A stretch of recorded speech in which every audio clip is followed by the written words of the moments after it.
level ASEAN ya, itu sudah diraih oleh Coach Indra Syafri. Okay. Nah, kemudian setelah prestasi itu, demi prestasi itu, kok posisi itu masih tetap di kelompok umur.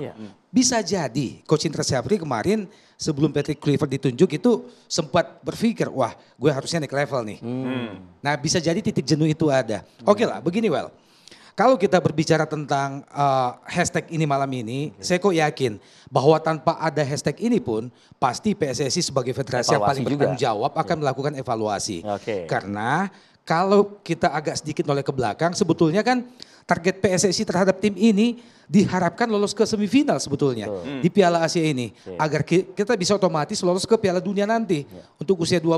Itu harapan. Itu harapan kita. Nah saya tidak terlalu mempersalahkan Toel tentang... Realistis nggak? Nggak apa-apa kalau target federasi nggak apa-apa. Lolos Piala Dunia realistis nggak dengan argumentasi sepak bola? Iya kalau misalnya kita satu grup, seandainya target itu dicanangkan, setelah kita mengetahui bahwa kita satu grup dengan Uzbekistan, kita satu grup dengan Iran, ya kayaknya sih agak kurang realistis juga, iya kan? Oke, kembali ke situ. Nah begini sih, kalau kita melihat penampilan anak-anak kemarin, sebetulnya begitu kita tahu bahwa mereka satu grup dengan Iran dengan Uzbekistan, tanpa tambahan pemain naturalisasi sepertinya agak jauh panggang dari api jika kita menghasilkan hasil akhir yang indah. Misalnya lolos ke semifinal itu. Tapi yang kita tunggu-tunggu kemarin adalah penampilan kita setidaknya bisa memberikan kejutan. Tidak harus menang misalnya, tapi melawan. Sama seperti pada laga-laga misalnya di Qatar beberapa waktu yang lalu. Baik itu ya di bawah Sinteyong misalnya. Pada saat itu kan kita tidak terlalu mimpi. Bisa lolos ke fase selanjutnya di babak 16 besar di kelompok senior. Begitu juga di kelompok usia 23.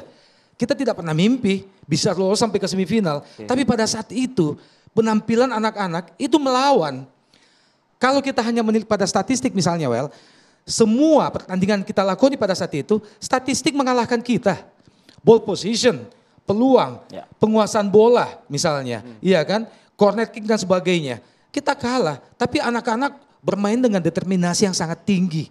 Mereka melawan gitu loh, puputan yang mereka tampilkan semangatnya. Nah yang itu tidak kita saksikan sama sekali di Cina kemarin. Nah ini yang kita sayangkan. Artinya secara defense dan offense pun juga nggak sama sekali nggak ada ininya.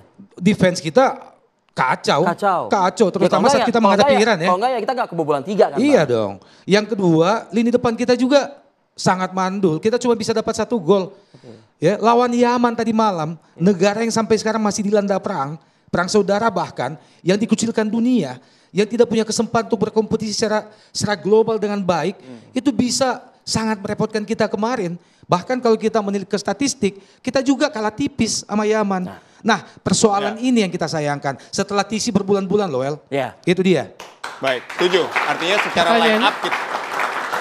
line up ini kita memang sesuai dengan apa yang dikatakan oleh Bang Opan. Kesempatan sudah diberikan banyak Bang. Silakan. Kesempatan sudah diberikan banyak. Iya. Terus poinnya apa? Kayaknya Coach IS mulai jenuh ini. Saya nggak bantah itu. Walaupun saya tidak mewakili Indra Syafri. Makanya saya bilang sekali lagi tadi, Indra Syafri pasti ketawa. Toel katanya bela dia. Tapi saya hubungannya baik sama Indra Syafri meski sering mengkritisi. 2013 juara AFF 19 Evan Dimas. 2024 19 2 kali. 22 tahun berapa? 2019 di Kamboja ya. SEA Games juara. Lalu Piala Asia 3 kali loh Indra Syafri. Betul. 2014 Evan Dimas grup. 2018 di Indonesia quarter final. Kalah sama Jepang 2-0. Jadi lolos grup. Yang bikin gol Kubo. Selain Kubo ada Sugiwara. Yang main di Inggris itu kan. Yang kemarin udah tim nasional. Jadi kalahnya gak kaleng-kaleng sama Jepang. Quarter final 2018. 2024 grup. Artinya memang dengan rentetan prestasi seperti itu termasuk SEA Games setelah 91 baru dapat 23. Emosional apa objektif? Indra Syafri out itu. Technical tadi yang dijelasin Opan betul. Bahkan saya bisa nambahin segala macam. Tapi poin juga yang saya mau bilang, ketika Iqbal Jiwange dalam momen gol ketiga head to head dengan nomor 9 tapi dia bisa lewat karena ada kecerdasan, ada skema Uzbekistan dalam bola mati. Selesai pertandingan, Indra Syafri sampai saat ini ada nyalain pemain. Gak ada. Itulah pelatih kelompok usia. Dia harus proteksi pemainnya. Makanya kalau Anda perhatikan, saya nggak pernah mengkritisi pemain. Meski saya bisa. Ya. Saya bilang lini tengah Indonesia kalah segalanya. Ini lini tengah yang tidak cukup mumpuni. Saya bisa mengkritisi, tapi saya tidak mau ke pemainnya. Karena dia dalam proses development. Umurnya 18, umurnya 19. Ya. Gitu loh. Saya Pengumuman. bisa, tapi catat sampai sekarang dia sudah bilang apa? Minta maaf. Baik. Dia sudah bilang apa lagi? Saya siap bertanggung jawab. Iya, Betul. apapun yang Apapun akan konsekuensinya. disanksikan. Itulah sportsmanship, saya bilang. Baik, Bung Opan, tadi berkali-kali disebutkan kan masalah hashtag Indra Syafri out ini apakah objektif atau hanya emosional menurut Anda? Ya kalau kita kembali ke hashtag menurut saya memang agak emosional ya. Iya, iya. Kita ingin Kita melihat haus, lapar, dahaga. agak emosional. Tapi sebuah tuntutan yang wajar apalagi jika itu disandingkan dengan sisi emosional dari sisi yang berbeda terhadap tuntutan kepada Sinteyong misalnya. Ini kan masih hangat-hangatnya ini. Masih hangat-hangatnya. Sinteyong Jadi bukannya senior. iya maksudnya begini. Bahwa sebelumnya itu Sinteyong masih hangat-hangatnya 2 bulan 3 bulan yang lalu. Berarti ada sentimental di situ. Nah, makanya tadi di awal saya sebut bahwa hashtag ini terlalu emosional.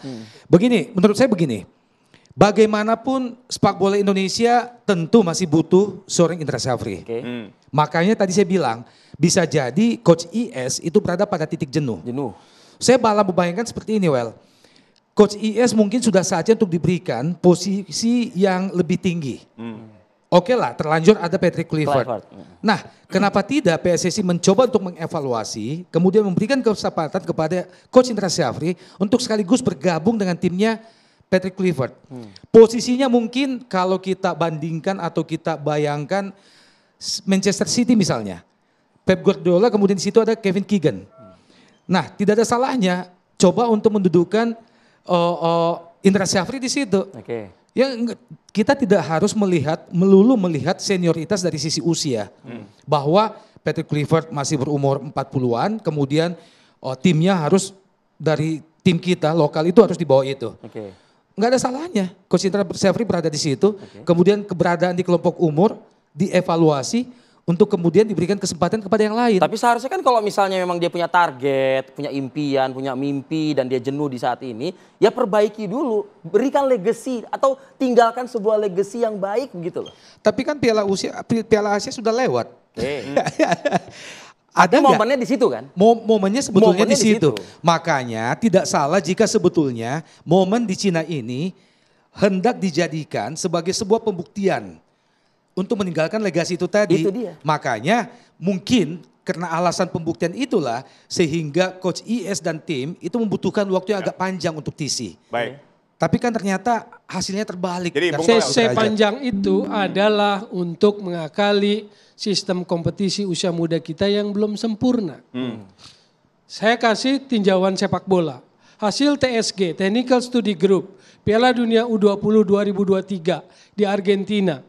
Apa hasil kesimpulannya? Adalah faktor bahwa tim-tim yang sukses, yang lolos Piala Dunia diisi oleh mayoritas pemain-pemain muda yang tampil di top tier kompetisi liganya masing-masing. Pertanyaannya, anak-anak muda kita main di mana? Apakah main di top tier di Liga 1 Ya, maksudnya? betul. Apakah punya jam terbang? Itu salah satu faktor yang disebut oleh Technical Study Group dan CIES hasil dari observasi di Piala Dunia U20 terbaru 2023.